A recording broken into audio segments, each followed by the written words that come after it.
Mossdale Caverns Incident.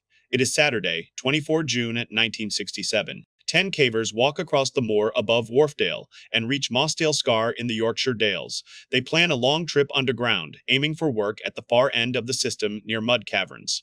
The leader is Dave Adamson. With him are Jeff Boireau, Bill Frakes, John Ogden, Michael Ryan, Colin Vickers, and 3 others. They enter on a fine summer day, but the cave is known for fast flooding, and a stream called Mossdale Beck sinks right at the entrance. Inside the cave, the team moves through known waypoints, boulder chambers, wet crawls, and low tubes.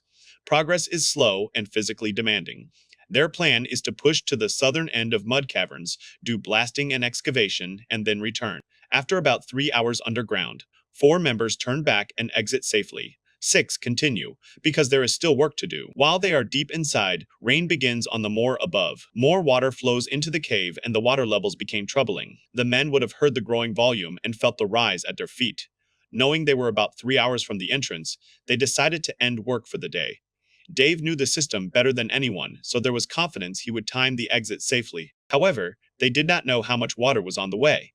To leave, they must pass the marathon crawls. Near Marathon and Far Marathon are each 900 feet long crawls. This crawl is about 3 football fields long, with a small stream running along the floor. It allows movement only 1 person at a time because space is about 18 inches by 12 inches, barely enough for an average adult to pull forward. Think of a slot not much bigger than a computer screen shoulder's pin. No room to spread arms or reach back to hips or legs. Turning around is not an option. Once committed, the crawl holds a person for at least an hour. Between Near Marathon and Far Marathon, there is small 5-foot stand-up pocket between them where a caver can partly straighten before starting the next section. Morag returned to the cave a final time at 9 p.m. and was horrified to see a lake pooled around the entrance. It was fully submerged and inaccessible. Fear and urgency pushed her into a frantic 3-mile run for help. Inside, the men were moving back up Far Marathon. With water rising, there was no choice but to reach a higher chamber as quickly as possible.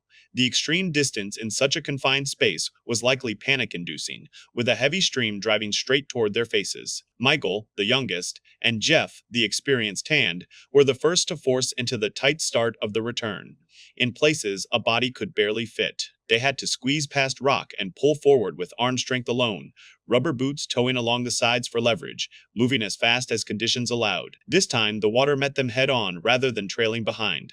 The other 4 gathered gear and prepared to enter Far Marathon as well. Jeff and Michael soon struggled against the flood in the tight tunnel.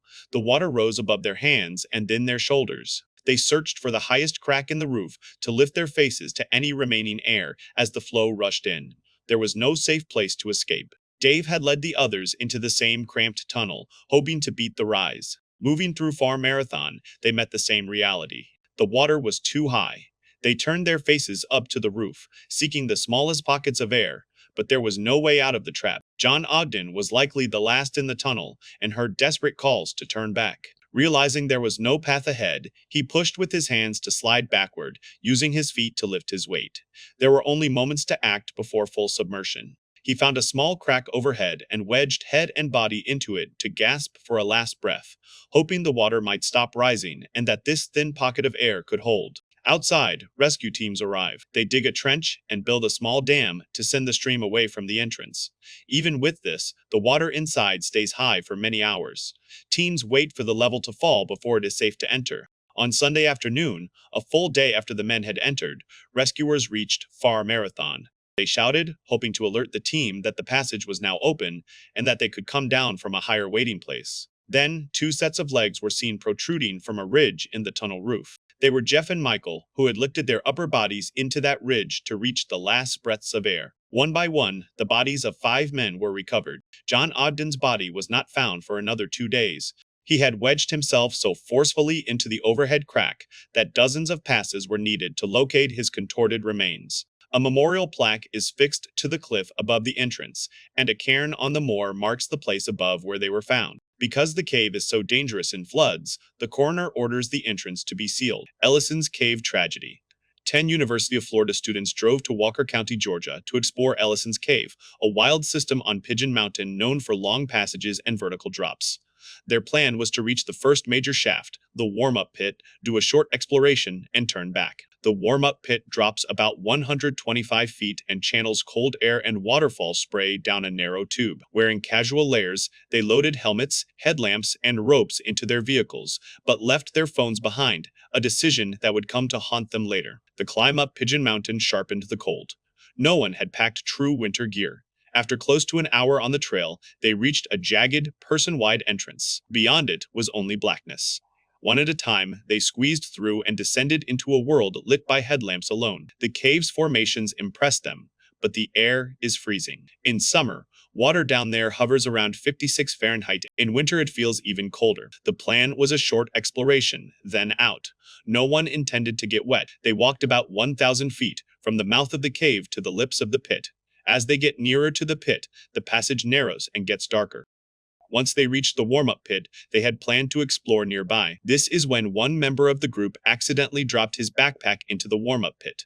20-year-old Grant Lockenbach volunteered to enter the pit to retrieve the fallen backpack despite warning from others, sensing danger. He looked for solid rock to anchor his rope and proceeded to enter the pit. The journey in the pit is free-hanging. The rope hangs in the open air with no wall to stand or lean on. Grant goes over the edge and lowers smoothly at first. He tries to swing toward small bumps on the wall, but the rock drops away and the rope swings him to a waterfall nearby. The waterfall is small, but enough to soak anyone under it. Grant was soaked with freezing water, from his helmet down to his shoes. Shivering, he keeps lowering down the rope with a firm grip while his feet search for a foothold that isn't there. About halfway down, he swings a little and tries for the wall again. It doesn't work, so he stops reaching and focuses on staying steady. He continues to descend deeper. The shaft narrows and the air feels colder. He keeps lowering until the backpack should be close, but there is only black below. He decides to stop and go back up, and that is where the plan fails. His rappel device is for going down, not up. He has no ascenders, so he has no way go back up to the lip. He thinks about a rock climbing trick pole on the rope and walk up the wall, but there is no wall to walk because he is hanging in open space. He tries to swing again, and his handheld torch slips from his glove, falls, and disappears. Above, his friends shout to check on him. Grant shouts back about his problem, but the waterfall drowns their voices. 18-year-old Michael Peary committed to a second descent to assist. He entered the same rope line and dropped toward Grant. In the waterfall zone, he too took the full brunt of spray and cold air. Now 2 people were suspended at different heights. Both were exposed to continuous water impact and wind-chilled airflow inside the shaft. Neither man has ascenders or foot loop to turn a rappel into a climb. They shouted back to their friends about their current predicament. Aware of the seriousness of the situation, having left their phones at the car, they had to run back to the car to call for help. Others remained topside, maintaining contact as best they could. In under 30 minutes, they reached the car, grabbed their phones, and dialed 911. The time was 2:19 p.m. Back in the cave, Grant's status declined in the spray zone. Michael reached him and attempted to help, but he was now inside the same hazard corridor. Both men remained on rope, exposed to cold water and wind. Their voices faded. Friends at the lip tried to keep them alert with calls and prayers. The cold still won. It sapped their strength, slowed their pulse, and strained their breathing. About 30 minutes later, the voices stopped. Their friends, shattered, could only watch the rope drift slightly in the chill air. By the time rescuers reached working positions on the pit and reached Grant and Michael, both students were unresponsive, hanging lifeless from the rope. They checked their pulses. None. It was too late. If you enjoy this video, subscribe for more videos, and feel free to comment to drop suggestions for the next video in the comments section.